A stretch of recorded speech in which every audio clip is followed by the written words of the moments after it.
my beloved Boss Mike Cervera.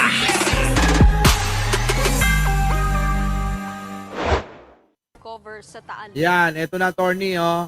Oh, makakakuha ng buto. Ayan, oh. Posibleng may mga butong ma-recover sa Taan Lake kung talagang may mga sabungerong itinapon doon, ayon sa Department of Science and Technology. Paliwanag ni Science and Technology Secretary Renato Solidum Jr., depende ang decomposition ng kanilang mga katawan sa lokasyon sa lawa. Pero magiging malaking hamon para sa kanila ang paghahanap ng aktual na lokasyon dahil nga sa lawak ng lawa. Oo nga. Solidum, makatutulong ang paghuhulog ng underwater camera para Yan. O, pwede naman pala yun eh. Di ba? Diana Acoba. Oo. Hindi naman doon sa bunganga eh. Oh, hindi naman sa bunganga yan na, na lumubog. Nagtatanong si Jan Angeles. Akala daw, mainit. Mainit doon sa bunganga.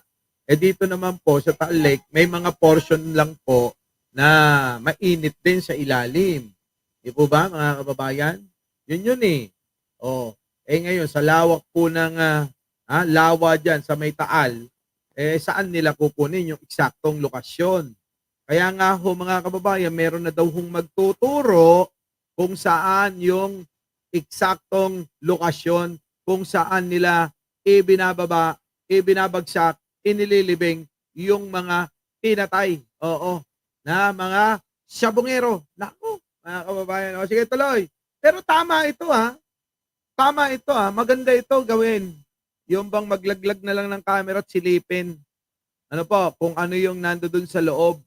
Kung makikita ng camera kaysa naman buwis buhay, sisisirin po yan ng ating mga Coast Guard, ng mga divers, para lang makita kung ano yung nasa loob at kung meron ngang mga buto-buto.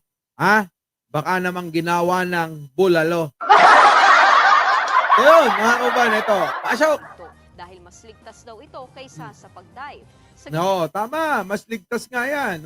Nito handa raw tumulong ang DOST sa Department of Justice para sa paghahanap ng mga nawawalang sabungero. Makikipag-ugnayan daw sila sa ibang mga scientificong posibleng may instrumento at kakayahan para rito. Naunang sinabi ng whistleblower na si Alias Totoy na sa Taal Lake daw itinapon ang bangkay ng mga missing sabungero. Ano yan, mga kababayan? Iisang lugar ba yan? Sa lawak po ng paano nila matatansya, no? Sa lawak ng Taal Lake, mga kababayan, ang luwag niyan, paano kaya nila matatansya yan? May palatandaan ba sila ng libingan nila ng mga sabungero dyan, mga kababayan? Ano kaya, patong-patong na sila ron? O baka naman may patupada na sila doon sa ilalim, mga kababayan? Eliza, thank you naman. Di ba? Yun sige, tuloy. Hindi madidecompose. Yung buto, walang pakialam ang decomposition doon. Ang laman ang nabubulok laman. Can be brought down. So, buo pa rin, mga kababayan, yung buto-buto. Yung laman lang ang nabubulok. So, kalansay na lang. Kalansay na lang po yung makukuha talaga nila. At posible daw, mga kababayan, na makakuha sila ng kalansay ng mga biktima ng karumal-dumal na pagpatay. Nako! Tuloy. Mas madaling at maliwanag at hindi murky masyado. Then, that can easily find out kung meron dyan sa ilalim. Nako. Camera. Yun ang pinakamaganda. Camera ang kailangan natin na, mga kababayan, na gamitin. Mas safe kasi sa sobrang lalim ng tubig. Mga kababayan? Diba? Alam nyo, sa totoo lang, nakakasawa na itong itapik si Atong ang At saka dito kay Dondon, etong mga ito patindi, padagdag ng mga nasa kasangkot. Tulad yan, mga kababayan. Demanda na naman ang inabot ng isa. Di po ba, mga kababayan? Eto na, isa pa. Mga kababayan, isa pa. Eto, tignan nyo naman ito. Taga-suporta rin ni Digong. Balita mga kabrigada, security ni Senador Robin Padilla naka-red alert. Kasunod yan mga kabrigada. Kita nyo, Ito naman si Robin Padilla, isa rin bobot tanga. Pero yun yung mga kababayan ko, siniseryoso yung mga, sabi niya kasi, sunugin niyo ako, amoy Duterte pa rin ako. Di ba sabi niya yun, nasa sambid niya yun. Sinakyan po ng netizen. Kaya ngayon, mga kababayan, maraming nagpo-post na, sunugin si Robin Padilla! Aba, siniseryoso, dinamay pa yung pamilya na nababahala daw sila, mga kababayan. No, nababahala daw ang kanyang pamilya dito, apektado na daw dahil dito sa mga kumakalat at nagbabiral na sunugin daw siya. Ikaw may sabi nun di ba? Ikaw may sabi nun na sunugin nyo man ako, amoy Duterte pa rin ako, kamo. Kung hindi ka pa naman tatanga-tanga din talaga, patulan mo pa. Ayan. Ano ending mo? Ha? Ano na ending? Na-paranoid ka.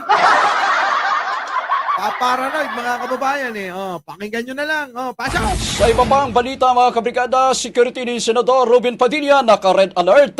Kasunod yan mga kabrigada ng Facebook event na sunugin si Senador Robin Padilla. Mula sa Senado, Brigada Ann Cortez, i-brigada mo! Brigada Live Report. Ibinahagi ni Senador Robin Padilla sa kanyang social media account na nababahala ang kanyang pamilya kasunod ng isang Facebook sa event post na sunugin si Senador Robin. Nagugat nga Ayan, mga kababayan, ang daming mga nagpo-post niyan, sunugin si Robin. Nabahala mga kababayan kasi viral. Ang daming mga comment, ang daming mga reaction. Naku, mga kababayan, ayan! Nasiraan si Robin sa kanyang mismong kagagawan. Pinuhin mo gagawa-gawa ka, tapos ngayon, sakyan ng mga netizen, yung kalokohan mo, aba, ngayon ikaw mismo nagiging biktima sa kalokohan mo. Di ba, mga kababayan? Alam mo naman ang mga netizen, mga mema lang din. Di ba? Ang mga netizen, mema lang din yan, mga kababayan, na paranoid si Robin Padilla. ang Facebook event na ito dahil sa nabanggit niya noon na kahit sunugin siya ay mangangamoy Duterte siya. Ayon kay Padilla, naka-red alert ngayon ang security niya sa pangamang sakyan daw na mga terorista ang panawagang ito. Naku, takot ka pala o nagpapapansin ka lang. Dalawa lang yan. Totoong natatakot ka o nagpapapansin ka lang. Sa totoo lang, kung ako yan, di ko papansinin yan. Di ba? Biruin nyo, mga kababayan, meron pong mga security, napakarami, tapos natatakot pa siya. Sarili niya rin namang multo yan, mga kababayan, di ba? Siya rin naman ang nagsabi, kahit sunugin daw siya, mangangamoy Duterte siya. Yung iba, pinatulan. Ayan. Nung pinatulan, mga kababayan, eto, sinasakyan. Mukhang nagpapapansin. Hindi na ba napapansin si Robin? Puro na lang negatibo yung puna sa'yo ng mga netizen? Kaya ikaw sumasakay dyan? Tanong lang naman, Wala na kasi, mga kababayan. Opo, 3 taon na lang din po itong mauupo. At sigurado, mga kababayan, hindi na po ito mananalo. Bobo na lang ho ang boboto uli dito. Kita nyo naman kung anong ginagawa dyan sa Senado. Pasuklay-suklay ng bigote, palamon-lamon lang, panguya-nguya lang, minsang nagyabang, sablay pa. Biruin nyo, makipagdebate ba naman kay Coco Pimentel? Ayan, ano nangyari? Nakita tuloy kung sino talaga matalino at bobo. Kakahiya, no? Mga kababayan, kung sino-sino mga pinagboboto ninyo. Ewan ko nga dyan kay Bato, bakit nanalo pa yan Isa pa yan, mga kababayan, Mga bobo! Ako! Tuloy! Sumangguni na rin ang pamilya nito sa National Bureau of Investigation para ipaalam na sineseryoso nila ang bantang ito bagamat iniurong na nila ang paghahain na reklamong cyber libel sa mga gumawa ng event. Nako! Sabi ko na nga ba, nagpapapansin lang to Ayan, pumatol sa'yo netizen. Tapos, Nagpa-press ka pa, nagano ka pa, paganyan-ganyan ka pa. Iuurong mo rin pala yung demanda. Walang ganon, Robin! Diba, mga kababayan, no? Tindi. Hihina ng mga kukuti.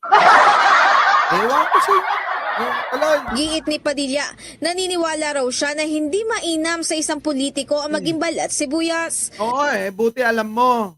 Diba? Buti alam mo. Karapatan mo pa rin naman yon. Kung yaan, tingin ko eto, pambara nyo lang kay Risa eh.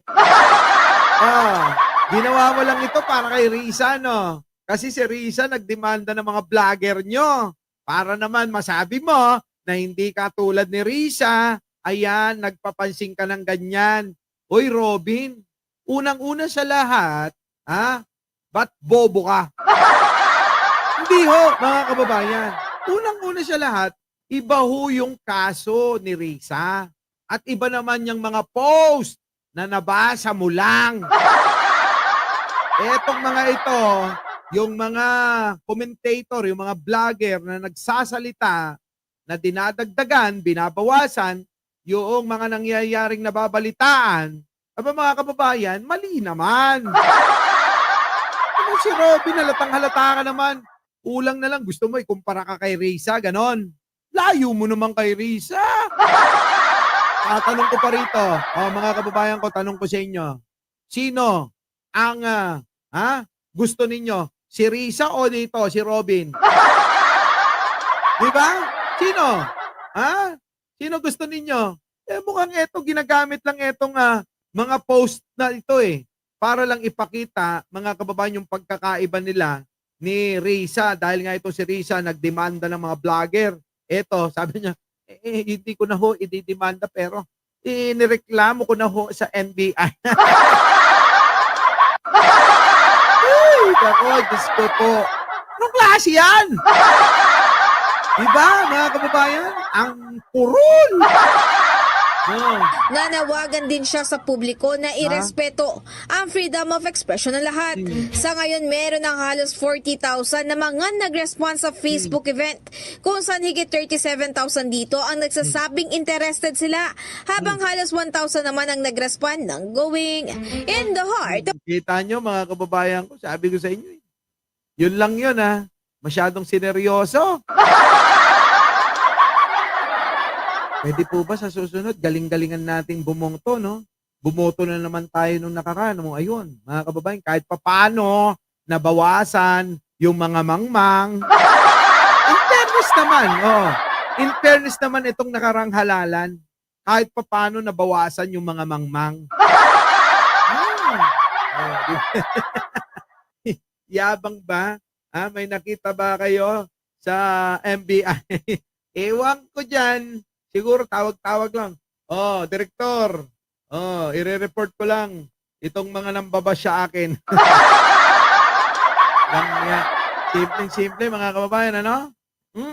So, paano?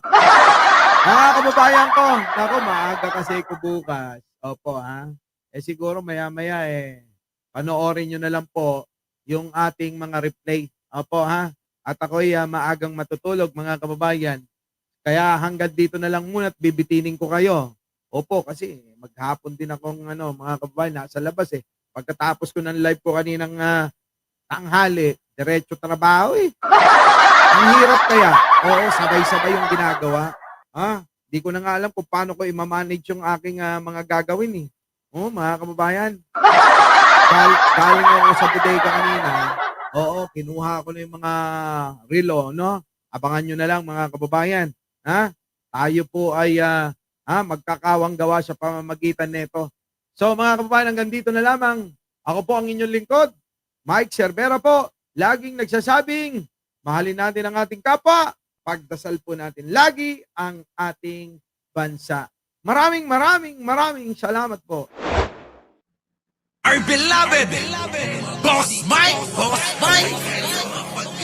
Cervera.